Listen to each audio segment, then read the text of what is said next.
subscribe now and press the bell icon. Never miss an update. Hello guys, today we are starting our next chapter of chemistry, metals and non-metals. Metals and non-metals. First of all, we should know about the elements. What are elements? The elements are the substances that cannot split further into simple substance. Element वो substance हैं जिसको आप further simple form में split नहीं कर सकते. They are known as the elements. अब आपके पास जो एलिमेंट्स हैं वो 3 टाइप के हैं: metals, non metals and metalloid. Metals example generally आप देखते हो silver, gold, copper, aluminium, iron. These are the metals. Non metal कौन सी आप देखते हो generally? Carbon, sulphur, oxygen, nitrogen, bromine. These are the non metals. और मेटलॉइड के general example कौन से हैं? Silicon, germanium. These are the metalloids. Now we will discuss one by one about each type of element, metal, non-metal and metalloid with different examples. We will discuss their physical and chemical properties one by one. While we are discussing about the physical property of metals, physical property of metal, first one property ductility and malleability. Ductility means होता है कि हमारे पास property of metal that can change into thin wires, उसे कहते हैं ductility. और malleability होता है property of metal that can change into thin sheet, that is known as the malleability property. तो मेटल की तारें बनाना, मेटल की पतली शीट बनाना, that property known as the ductility and malleability. अब हमारे पास कौन सी मेटल ऐसी हैं जो डक्टाइल हैं, जो मेलिएबल हैं? वो हमारे पास है सिल्वर और गोल्ड. ये हमारे पास डक्टाइल और मेलिएबल बहुत ज़्यादा है as compared to other metal. हमारे पास 1 ग्राम गोल्ड से 2 kilometre long wire can be prepared. 1 gram gold से मैं 2 किलोमीटर लंबी तार बना सकती हूँ. मतलब जो गोल्ड मेटल है वो इतनी डक्टाइल है. हार्डनेस मतलब मेटल कितनी हार्ड है. ठीक है, the metals are generally hard. लगभग सभी मेटल्स हार्ड होती हैं. Iron, silver, they are hard. But हमारे पास कुछ मेटल्स ऐसी हैं जो हार्ड नहीं हैं. There are some exceptional case. वो कौन सी मेटल्स हैं हमारी? Sodium, potassium. ये तो इतनी सॉफ्ट हैं कि they can cut with knife also, कि आप इनको नाइफ से भी कट कर सकते हैं. और ये मेटल जो है हमारी हार्ड है. थर्ड देखिए metallic lustre. Metallic lustre means होता है एक अलग चमक, शाइनी अपीयरेंस ऑफ मेटल. जो मेटल्स हैं उनका एक ब्राइट सरफेस होता है और उस प्रॉपर्टी को कहते हैं मेटेलिक लस्टर. ठीक है, सभी मेटल जैसे सिल्वर है, गोल्ड है, कॉपर है, एल्यूमिनियम है, they shows the metallic lustre. Next melting and boiling point. हमारे पास मेल्टिंग एंड बॉइलिंग पॉइंट है कि जो किस पॉइंट पर जो मेटल जनरली है high melting and boiling point. ज़्यादातर मेटल के पास मेल्टिंग और बॉइलिंग पॉइंट बहुत हाई है. बट कुछ मेटल्स ऐसी हैं हमारी जिनका मेल्टिंग और बॉइलिंग पॉइंट कम है. जैसे गैलियम, हमारे पास 302 केल्विन. इतना कम गैलियम मेटल, सीजियम मेटल, ये तो इतनी मेल्टिंग पॉइंट लो है कि अगर आपके हाथ की भी लेटेंट हीट को एब्जॉर्ब करके भी मेल्ट हो जाती है. इनका मेल्टिंग पॉइंट इतना लो है. और कुछ मेटल ऐसी हैं जिनका मेल्टिंग पॉइंट बहुत हाई है, लाइक टंगस्टन. इस हाई मेल्टिंग पॉइंट की वजह से ही इस मेटल को यूज़ किया जाता है बल्ब के अंदर.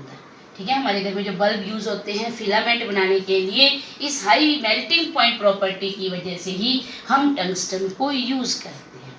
Next one is sonority. Sonority means स्नोरस, मतलब किसी मेटल के ऊपर अगर मैं कोई हार्ड सरफेस के साथ स्टक करती हूँ तो इट प्रोड्यूसेस साउंड. अगर वो साउंड प्रोड्यूस करता है मतलब मेटल्स आर सोनोरस. ठीक है, they show the sonority property. सभी मेटल जो हैं स्नोरस हैं हमारी, they produces the sound, but sodium and potassium doesn't produce any sound. और हमारे पास सबसे ज़्यादा स्नोरस जो मेटल है वो है आयरन।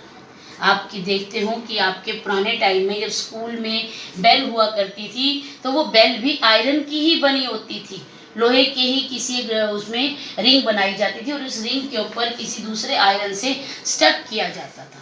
आजकल तो हमारे स्कूल्स में इलेक्ट्रॉनिक्स है, बट पहले मेटल्स का ही उसमें यूज़ करके हम साउंड प्रोड्यूस किया करते थे। Next one is electrical conductivity. मतलब electrical conductivity means if we pass electricity through them, they can conduct electricity, मतलब they pass electricity through them। अगर मैं इलेक्ट्रिसिटी उनमें से पास करती हूँ तो उनमें से वो निकल जाएगी, उसमें से पास हो जाएगी। दे शोज द इलेक्ट्रिकल कंडक्टिविटी। इसी प्रॉपर्टी के बेस पर हम घर में वायर्स यूज़ करते हैं। जो घरों में हमारे वायर्स है कॉपर, एल्युमिनियम, सिल्वर की भी हम कंडक्टिविटी प्रॉपर्टी की वजह से यूज़ करते हैं wires. Next one is thermal conductivity. Thermal conductivity means है कि हमारे पास जो मेटल्स हैं वो गुड थर्मल कंडक्टिविटी है, मतलब उनमें से हीट जो है वो पास हो जाती है हमारी। और इसी थर्मल कंडक्टिविटी की वजह से ही हम मेटल्स का यूटेंसिल बनाने में यूज़ करते हैं। यूटेंसिल बनाने में जैसे कॉपर है, सिल्वर है, इनके यूटेंसिल्स बनाए जाते हैं due to this thermal conductivity property. Now I'm telling you about the physical properties of non-metal. First I discussed about the metals. Now I'm discussing about the physical properties of non-metal. Non-metal की मैंने आपको example दिए थे, carbon, hydrogen, oxygen, nitrogen, sulphur. ठीक है, इनकी अब हम वन बाय वन इनकी फिजिकल प्रॉपर्टी एक्सप्लेन कर रही है। फर्स्ट फिजिकल प्रॉपर्टी क्या है? Ductility and malleability. जो हमारे पास नॉन मेटल है वो ब्रिटल नेचर की होती है, ना वो डक्टाइल होती हैं ना वो मेलिएबल होती है, मतलब उनकी ना तो हम तारे बना सकते हैं और ना ही हम उनकी कोई पतली सी शीट बना सकते हैं। ठीक है, उसके बाद हमारे पास सेकंड क्या है? हार्डनेस। हमारे पास जो नॉन मेटल्स हैं वो तीनों स्टेट में एग्जिस्ट करती हैं, मतलब सॉलिड में भी, लिक्विड में भी और गैस में भी। अब सॉलिड में, लिक्विड में, गैस में कौन कौन से हैं? ब्रोमीन। जो ब्रोमीन है वो लिक्विड फॉर्म में एग्जिस्ट करता है। सॉलिड फॉर्म में हमारे पास है जो डायमंड, और डायमंड हार्डेस्ट है, सबसे हार्ड है नेचर में।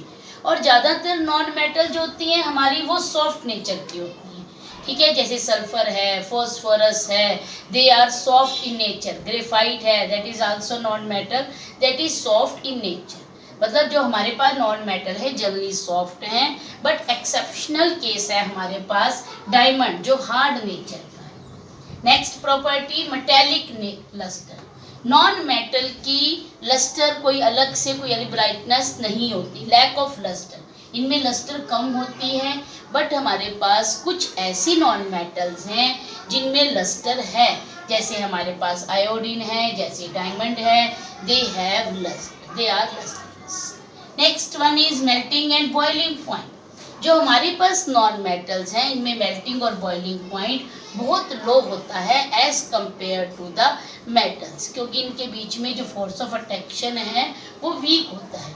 तो वीक होने की वजह से यहाँ पर मेल्टिंग और बॉइलिंग पॉइंट बहुत लो है। Next sonority. जो नॉन मेटल्स हैं नॉन सोनोरस हैं।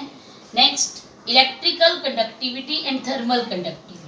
हमारे पास जितनी भी नॉन मेटल्स हैं, चाहे कार्बन है, हाइड्रोजन है, ऑक्सीजन है, नाइट्रोजन है, सल्फर है, they are poor conductor of electricity and they are poor conductor of thermal conductivity. क्यों पुअर हैं? क्योंकि इनके पास फ्री इलेक्ट्रॉन नहीं है, they have no free electron. और फ्री इलेक्ट्रॉन नहीं है तो conductivity will be zero. But कुछ एक्सेप्शनल केस हैं जो गुड कंडक्टर हैं और नॉन मेटल हैं, वो क्या है हमारे पास? ग्रेफाइट। जो ग्रेफाइट है वो गुड कंडक्टर है इलेक्ट्रिसिटी का, क्योंकि ग्रेफाइट में इलेक्ट्रॉन फ्री है मूव करने के लिए। ठीक है, तो हमारे पास गुड कंडक्टर है। अब हमारे पास जो ये नॉन मेटल्स होती हैं ये इलेक्ट्रोनेगेटिव नेचर की होती हैं। Electronegative nature means they doesn't lose their electron. ये अपने इलेक्ट्रॉन को लूज नहीं करती, दे गेन इलेक्ट्रॉन। ये इलेक्ट्रॉन को गेन करती है।